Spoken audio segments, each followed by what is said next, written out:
41 বছৰৰ অন্তত মহাকাশলৈ ভাৰতীয় মহাকাশচাৰী শুভাংশু শুক্লাই ৰচিলে ইতিহাস।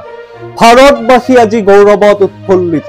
CBSE আনিছে ক্লাছ 10ৰ ছাত্ৰ ছাত্ৰীসকললৈ নতুন সুযোগ। বছৰত দুবাৰকৈ দিব পাৰিব নেকি ক্লাছ 10ৰ বোৰ্ড এক্সাম। বাগুৰুম্বা নৃত্যক লৈ চৰকাৰে কৰিছে এক বিশাল আয়োজন। নৱেম্বৰত হ'ব সেই আয়োজন।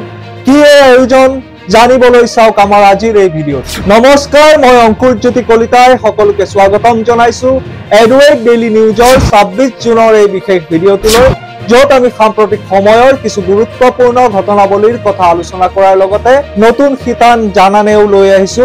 গতিকে পলম নকৰি আৰম্ভ কৰিছো আমাৰ আজিৰ এই ভিডিঅ'। ছাত্ৰ ছাত্ৰীসকলৰ সাধাৰণ জ্ঞান বৃদ্ধি কৰাৰ বাবে আমি লৈ আহিছিলো জানানে শীৰ্ষক এটা নতুন শিতান। কালি আমি জানানে শিতানত সুধিছিলো ভাৰতীয় লোকসেৱা ICS পদবী লাভ কৰোঁতা প্ৰথম অসমীয়া কোন আছিলে, অৰ্থাৎ who was the first ICS officer from Assam, আৰু উত্তৰটো হৈছে আনন্দৰাম বৰুৱা। গতিকে আনন্দৰাম বৰুৱাৰ নামতেই যিহেতু বঁটা আছে যি প্ৰদান কৰা হয় ক্লাছ 10ত মেট্ৰিক পৰীক্ষাত উত্তীৰ্ণ মেধাৱী ছাত্ৰ ছাত্ৰীসকলক, গতিকে এই কথাও মই কালি হিন্ট হিচাপে তোমালোকক কৈছিলো। আজি আহিছো আমাৰ আজিৰ জানানে শিতানত কি প্ৰশ্ন আছে। আজি জানানে শিতানত আমি যিহেতু স্পেচৰ লগত আজিৰ দিনটো বিশেষকৈ জড়িত, গতিকে স্পেচ সংক্ৰান্তীয় মহাকাশ সংক্ৰান্তীয় এটা প্ৰশ্ন তোমালোকলৈ লৈ আহিছো। Who was the first woman to travel to space? মহাকাশলৈ যোৱা প্ৰথম মহিলা মহাকাশচাৰী কোন আছিল? আৰু চাৰিটাকৈ অপচন দিয়া হৈছে। Option A Kalpana Chawla, B Valentina Tereshkova, option C Sunita Williams, option D Sally Ride. গতিকে শুদ্ধ উত্তৰটো তোমালোকে কমেণ্টত জনাবলৈ নাপাহৰিবা, আৰু তোমালোকৰ উত্তৰলৈ আমি বাট চাই থাকিম। এক ঐতিহাসিক ক্ষণৰ সাক্ষী সমগ্ৰ বিশ্ববাসী। আমাৰ ভাৰতৰ বাবে এক খুবেই গৌৰৱৰ কথা যে ভাৰতীয় মহাকাশচাৰী শুভাংশু শুক্লা ৰাওনা হৈছে মহাকাশ অভিমুখে। 41 বছৰৰ অন্তত কোনো এজন ভাৰতীয়ই মহাকাশ অভিমুখে ৰাওনা হৈছে। কালি স্পেচ এক্সৰ ফেলকন 9 ৰকেটত XGM-4 মিছনত গ্ৰুপ কেপ্টেইন শুভাংশু শুক্লা সহ সৰ্বমুঠ 4 গৰাকী মহাকাশচাৰী আন্তৰ্জাতিক মহাকাশ কেন্দ্ৰলৈ ৰাওনা হৈছে। তেওঁলোকে তাত 14 দিন থাকিব আৰু বিভিন্ন বিষয়ত গৱেষণা কৰিব। আমি বিচাৰো যে তেওঁলোকৰ এই গৱেষণা যাতে সফল হয় আৰু মানৱ সভ্যতা আৰু যাতে আগবাঢ়ি যায়, আৰু আমি তেওঁলোকলৈ জনাইছো আমাৰ ফালৰ পৰা অভিনন্দন। তেওঁলোকে যাতে সুকলমে গৱেষণা সম্পন্ন কৰি ভাৰতৰ তেওঁলোকে যাতে সুকলমে গৱেষণা সম্পন্ন কৰি পুনৰ পৃথিৱীলৈ ঘূৰি আহে।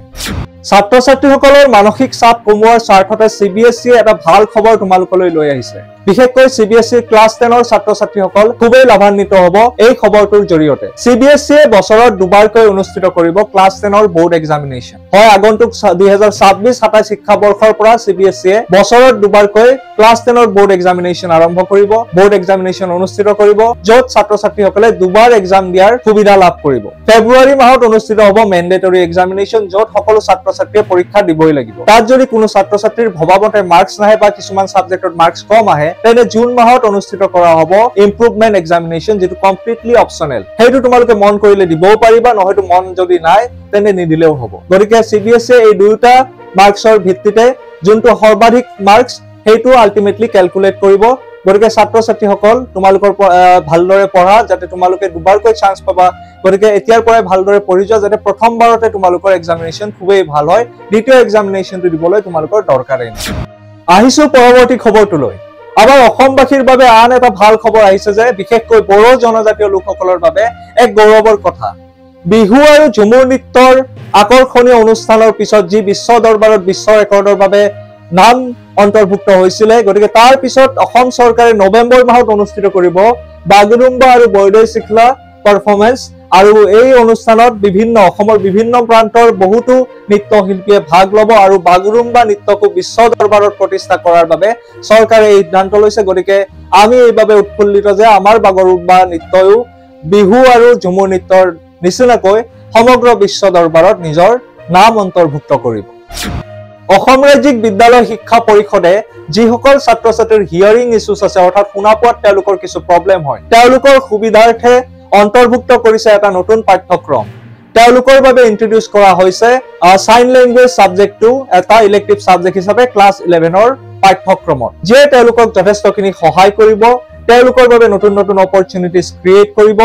আৰু বৰ্তমান 70 গৰাকী ছাত্ৰ ছাত্ৰীয়ে অলৰেডি এই ছাবজেক্টটোত নিজৰ নাম এনৰোল কৰিছে, আৰু ভৱিষ্যতে এই সাবজেক্টত নাম অন্তৰ্ভুক্ত কৰা ছাত্ৰ ছাত্ৰীৰ সংখ্যা যাতে আৰু বৃদ্ধি হয়, সেয়াও আমি বিচাৰিছো যাতে বহুত ছাত্ৰ ছাত্ৰীয়ে যেহেতু বহুত প্ৰবলেমত ভুগিবলগীয়া হয় তেওঁলোকৰ এই প্ৰবলেমবোৰ এই সাবজেক্টটোৱে দূৰ কৰিব আৰু তেওঁলোকেও নিজক আগবঢ়াই নিয়াৰ ক্ষেত্ৰত সুবিধা পাব আহিছো আমাৰ পৰৱৰ্তী খবৰটোলৈ ক্লাস 10 বা ক্লাস 9 ছাত্ৰ ছাত্ৰীসকলে সাস্টেইনেবল ডেভেলপমেন্ট শব্দটো নিজৰ সোশিয়ালত নিশ্চয়কৈ শুনিবলৈ পাইছা যিসকল ছাত্ৰ ছাত্ৰীয়ে মোৰ দ্বাৰা সোশিয়াল সায়েন্স পঢ়ি আছে এডুকেট লাৰ্নিংত তেওঁলোকক মই সাস্টেইনেবল ডেভেলপমেন্ট কি ক্লাছত বুজাইছো গতিকে সাস্টেইনেবল ডেভেলপমেন্ট গোলৰ যি ইনডেক্স প্ৰকাশ হৈছিল UN সাস্টেইনেবল ডেভেলপমেন্ট সলিউশন নেটৱৰ্কৰ দ্বাৰা আৰু এই ৰিপৰ্ট মতে ভাৰতে প্ৰথমবাৰৰ বাবে 100ৰ ভিতৰত ৰেংক আনিবলৈ সক্ষম হৈছে Bharat for the first time India breaks into top 100 global SDC rankings 167 খন দেশৰ ভিতৰত ভাৰতে ৰেংকিং লাভ কৰিছে 99